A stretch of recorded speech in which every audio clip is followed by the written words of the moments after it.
नमस्कार, स्वागत है आप सभी का सुजस सारांश की इस क्लास में। इस क्लास में हम पढ़ते हैं राजस्थान का करंट अफेयर्स और आधार होता है हमारा राजस्थान सरकार की सुजस पत्रिका, जो कि राजस्थान सरकार के सूचना एवं जनसंपर्क विभाग द्वारा प्रतिदिन प्रकाशित की जाती है। शुरुआत करते हैं हेडलाइंस के साथ। देखते हैं सबसे पहले न्यूज क्या है। तो ग्रामीण विकास एवं पंचायती मंत्री का बाल पंचायत में बाल सरपंचों से संवाद, और उन्होंने कहा कि ग्राम सभा में अपने गाँव के विकास के मुद्दे उठाएं। तो जैसा कि आप जानते हैं 20 नवंबर को होता है अंतर्राष्ट्रीय बाल दिवस, यानी कि वर्ल्ड चिल्ड्रंस डे 20 नवंबर को। जबकि भारत में कब मनाया जाता है? भारत में होता है भारतीय जो बाल दिवस हम किस दिन मनाते हैं, वो 14 नवंबर को होता है। तो अंतर्राष्ट्रीय जो बाल दिवस है उसके अवसर पर एक जो अंतर्राष्ट्रीय संस्थान है, कौन सा? यूनिसेफ। तो यूनिसेफ के सहयोग के द्वारा एक नया कार्यक्रम राजस्थान सरकार ने शुरू किया, जिसको नाम दिया गया बाल पंचायत। तो बाल पंचायत के अवसर पर, जिसमें बच्चे ही बच्चों को वोट दें और एक सरपंच अपने में से चुने, मतलब बच्चों में से ही एक सरपंच चुने। ये कार्यक्रम का उद्देश्य क्या है? बच्चों में स्थानीय प्रशासन की जो जागरूकता है वो पैदा करना, यानी कि ग्रामीण स्तर पर या पंचायती स्तर पर कैसे व्यवस्थाएं काम करती हैं, सरपंच या पंच कैसे अपने जो स्थानीय मुद्दे हैं उनको आगे उठाते हैं और ग्राम पंचायत का विकास करते हैं। इस तरह की जो जानकारियाँ हैं, बच्चों में वो जागरूकता है, उसका विकास करने के लिए या विकास के मुद्दे कैसे उठाए जाएं, कैसे उनका निवारण करें समस्याओं का, इसके लिए ये आयोजन किया गया, जिसमें ग्रामीण विकास एवं पंचायती राज मंत्री ने भाग लिया। अगली न्यूज है, मुख्यमंत्री श्री गहलोत ने अनुमोदन किया किस चीज़ के लिए? 14 स्वास्थ्य केंद्र अब क्रमोन्नत होंगे और उनको आगे मतलब उनका क्रम बढ़ा दिया गया। जैसे कि प्राथमिक स्वास्थ्य केंद्र है तो उसको सामुदायिक स्वास्थ्य केंद्र बना दिया गया, यानी कि PSC को CSC में क्रमोन्नत किया गया। आगे बढ़ते हैं अगले पेज की तरफ। ये है श्रीमती इंदिरा गांधी को श्रद्धांजलि। तो इंदिरा गांधी जी की जयंती किस दिन होती है? 19 नवंबर। तो मुख्यमंत्री दिल्ली में थे और उस दिन उनको श्रद्धांजलि अर्पित की गई। यहाँ है राजस्थान के 2 विद्यालयों को राष्ट्रीय स्तर पर स्वच्छ विद्यालय पुरस्कार। ये 2 विद्यालय कौन कौन से हैं, इनको आज हम देखेंगे। इधर है मुख्यमंत्री work from home job work योजना। ये महिलाओं के लिए शुरू किया गया राजस्थान का एक नवाचार है, यानी कि एक नई पहल है, जिसमें जिन महिलाओं की नौकरी छूट गई या जो घर से नौकरी करना चाहती हैं उनके लिए work from home job work योजना। कौन से विभाग द्वारा संचालित है? ये है निदेशालय महिला अधिकारिता महिला एवं बाल विकास विभाग, राजस्थान सरकार द्वारा। तो इसको हम पहले एक बार पढ़ चुके हैं, आज हम इसको डिस्कस नहीं करेंगे। अगले पेज की तरफ बढ़ते हैं। यह है मुख्यमंत्री श्री गहलोत ने मंजूरी दी किसके लिए? तो राजस्थान राज्य गाड़िया लोहार कल्याण बोर्ड का गठन किया जाएगा। इस बोर्ड के बारे में समझेंगे। यहाँ विशेष योगजन आयुक्त आपके द्वार अभियान, इसी अभियान को एक और नाम दिया गया जिसको कहा गया है, शॉर्ट में कहा जाता है इसको मिशन तहसील 392। इतनी ही तहसील है राजस्थान में। तो यानी कि हर तहसील में विशेष योगजन आयुक्त आपके द्वारा एक अभियान चलाया गया। तो जो विशेष योगजन है उनकी जो भी समस्या है तहसील स्तर पर उनका निवारण किया जा सके, जिसके लिए अभियान चलाया गया। और चॉइस इन स्कूल प्रोग्राम अब शुरू हो चुका है। कब से? 19 नवंबर। 19 नवंबर आपने देखा इंदिरा गांधी जी की जयंती होती है, तो राजस्थान के एग्जाम के लिए भी 19 नवंबर डेट बहुत इंपॉर्टेंट है। सरकार के बहुत सारे जो कार्यक्रम हैं इस तिथि से शुरू होते हैं। तो 19 नवंबर को एक नया कार्यक्रम शुरू हुआ, चॉइस इन स्कूल कार्यक्रम, जिसमें हर महीने के तीसरे शनिवार को, यानी कि नो बैग डे के दौरान बच्चों को शतरंज खिलाया जाएगा। यहाँ है नागौर में महिलाओं के लिए 1 दिवसीय प्रशिक्षण शिविर का आयोजन, और उदयपुर जिले में सड़क सुरक्षा जीवन रक्षा अभियान। इस तरह के अभियान केवल इनमें इतना पूछा जाता है, कौन सा अभियान कौन से जिले से संबंधित है। जैसे एक बार क्वेश्चन पूछा गया अभी कि आंचल अभियान जो था, आंचल कार्यक्रम कौन से जिले से संबंधित है। इस तरह की अभियान आपको याद रखते हैं। सड़क सुरक्षा जीवन रक्षा अभियान अभी उदयपुर में शुरू किया गया। अगले पेज की तरफ बढ़ते हैं। यहाँ है राज्य स्तरीय महिला सशक्तिकरण शिविर शुरू, और इधर सौर कृषि आजीविका योजना। इसको कल हमने करंट अफेयर्स वाली, राजस्थान करंट अफेयर्स वाली क्लास में भी हमने इसको पढ़ा था, जिसमें कि जो किसान है वो अपनी बंजर या अनुपयोगी भूमि पर उसको लीज पर देकर उस पर सोलर प्लांट लगवा सकता है। इसमें 3 लोगों के बीच में समझौता होता है। एक होता है किसान जो कि भूमि मालिक है, दूसरा होता है भूमि विकासकर्ता, और तीसरा राज्य सरकार। इन तीनों के बीच में एक त्रिस्तरीय समझौता होता है, जिसमें पंजीकरण शुल्क लिखा हुआ है। किसान को देने होंगे 1180 रुपये रजिस्ट्रेशन के लिए, भूमि विकासकर्ता को देने होंगे 5900 रुपये, तीसरी पार्टी राज्य सरकार ही है। तो इससे किसान अपनी आय अर्जित कर सकते हैं, अपने बंजर भूमि पर सोलर पैनल लगवा के उससे बिजली उनको उपलब्ध हो पाएगी, वो अपनी बिजली को ग्रिड को बेच भी सकते हैं।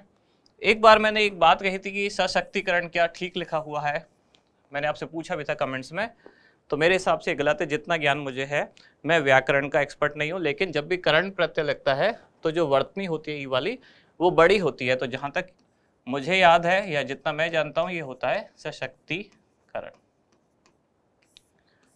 बाकी आप लोग जो भी हैं व्याकरण पढ़ रहे होंगे, हिंदी और संस्कृत वाले जो लोग हैं, वो एक बार मेरे को जरूर बताएं ये वाला शुद्ध है या ये वाला शुद्ध है, और जो भी शुद्ध है उसका कारण क्या है जरूर एक्सप्लेन करें। आप देखते हैं हमारा इंडेक्स क्या क्या है, कौन कौन सी चीज़ें हम आज पढ़ने वाले हैं। 4 चीज़ें हैं मेन। राष्ट्रीय स्वच्छ विद्यालय पुरस्कार, दूसरा राजस्थान राज्य गाड़िया लोहार कल्याण बोर्ड, तीसरा राज्य स्तरीय महिला सशक्तिकरण शिविर, फिर है सड़क सुरक्षा, ये जीवन रक्षा, एक वर्ड यहाँ मिसिंग है, सड़क सुरक्षा जीवन रक्षा अभियान, और चेस इन स्कूल कार्यक्रम 5वां, जो हम पहले भी एक बार पढ़ चुके हैं, आज केवल इसको रिवाइज करेंगे। शुरुआत करते हैं सबसे पहले राष्ट्रीय स्वच्छ विद्यालय पुरस्कार। तो ये पुरस्कार कब दिया गया, किस किस विद्यालय को दिया गया? तो राजस्थान के 2 स्कूल हैं जिनको ये पुरस्कार प्रदान किया गया। कौन कौन से? स्वामी विवेकानंद मॉडल स्कूल, कहाँ से? पनवाड़ टोंकवाला, और राजकीय बालिका उच्च माध्यमिक विद्यालय गंगापुर भीलवाड़ा। तो आपको दोनों विद्यालयों के नाम याद रखने हैं। इनको क्या मिला? राजस्थान के इन दोनों विद्यालयों को स्वच्छता के लिए राष्ट्रीय स्तर पर स्वच्छ विद्यालय पुरस्कार प्राप्त हुआ। क्यों दिया गया वो चीज़ें आगे डिटेल में देखते हैं।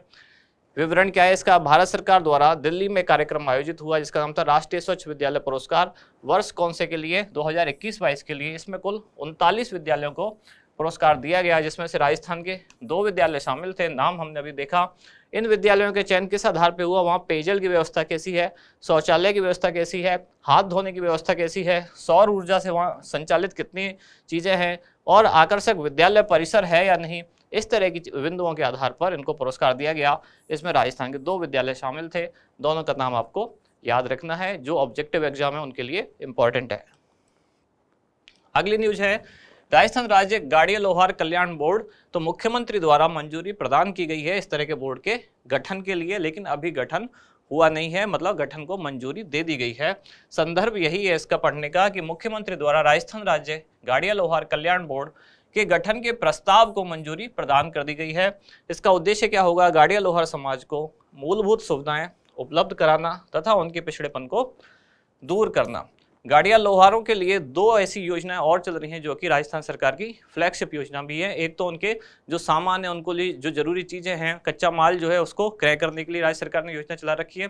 साथ ही उनके भवन निर्माण के लिए महाराणा प्रताप भवन निर्माण योजना नाम से एक और सरकारी योजना चल रही है, ताकि जो गाड़िया लोहार समाज के जो लोग हैं उनको मूलभूत सुविधाएं दी जा सके, आवास उपलब्ध कराया जा सके, उनके सामान की बिक्री की जा सके, उनको बाजार उपलब्ध कराया जा सके।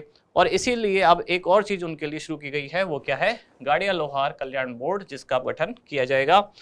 इसमें जो इसका कंपोजिशन है, इसका संगठन क्या क्या होगा? एक इसमें अध्यक्ष होंगे, एक उपाध्यक्ष होंगे और 5 अन्य सदस्य होंगे। इस तरह कुल कितने लोग होंगे इसमें? तो कुल 7 सदस्य होंगे, एक अध्यक्ष, एक उपाध्यक्ष और 5 अन्य सदस्य। कौन से विभाग द्वारा इसका प्रशासन संभाला जाएगा? तो सामाजिक न्याय एवं अधिकारिता विभाग द्वारा इसका प्रशासनिक नियंत्रण किया जाएगा। अगली न्यूज है राज्य स्तरीय महिला सशक्तिकरण शिविर। तो यहाँ मैंने सशक्तिकरण ही लिखा है, यानी कि वर्तनी बड़ी है, सशक्तिकरण आपको बताना है कौन सा सही है। साथ ही अगर आप व्याकरण अच्छी जानते हैं तो मुझे ये भी बताएं कि वर्तनी और मात्रा इन दोनों में क्या अंतर होता है। कभी हम बोलते हैं वर्तनी बड़ी आएगी या छोटी आएगी, कभी हम बोलते हैं मात्रा बड़ी आएगी या छोटी आएगी। तो आप मुझे ये भी बताएं कि वर्तनी और मात्रा इन दोनों में क्या अंतर होता है। तो ये कहाँ आयोजित हो रहा है? राज्य स्तरीय महिला सशक्तिकरण शिविर, ये तिवरी पंचायत समिति जोधपुर में इसका आयोजन होने वाला है। कब होगा? तो 19 नवंबर से शुरू हो चुका है और ये 3 दिवसीय एक शिविर है। आयोजक कौन होगा? शांति और अहिंसा निदेशालय राजस्थान सरकार द्वारा इसका आयोजन किया जा रहा है। खास विशेषताएं क्या हैं? अब चूंकि इस निदेशालय द्वारा किया जा रहा है तो शांति, सौहार्द, सर्वधर्म समभाव के साथ लोक कल्याण के उद्देश्य से महात्मा गांधी के जीवन दर्शन को जन जन तक पहुंचाना इसका प्रमुख उद्देश्य है। मुख्यतः यह श्रीमती कस्तूरबा गांधी को समर्पित है, जिसमें देश के विभिन्न हिस्सों से गांधीवादी विचारक तथा राजस्थान के सभी जिलों से महिला प्रतिनिधि भाग लेंगी। खास बात जो एग्जाम के पॉइंट ऑफ व्यू से जरूरी है, कहाँ आयोजित हो रहा है और कब आयोजित हो रहा है और कौन से विभाग द्वारा आयोजन किया जा रहा है। अगले पेज की तरफ बढ़ते हैं। सड़क सुरक्षा जीवन रक्षा अभियान, तो कहाँ आयोजित हो रहा है ये? उदयपुर में। उद्देश्य क्या है? उदयपुर शहर में सड़क सुरक्षा में कमी लाना। इस अभियान में लगभग 50,000 लोगों को जोड़ा जाएगा, जिनमें स्कूल बच्चों सहित अन्य लोग भी शामिल होंगे। तो सिंपल सी बात है, केवल ये याद रखना है कि कौन सा अभियान कौन से जिले से संबंधित है। यहाँ है चेस इन स्कूल कार्यक्रम, तो इसको हम शुरू में भी पढ़ चुके थे एक बार पहले। अब यहाँ क्योंकि शुरू हो चुका है इसलिए आज फिर से इसको देख रहे हैं। 19 नवंबर 2022 से कार्यक्रम शुरू हुआ है।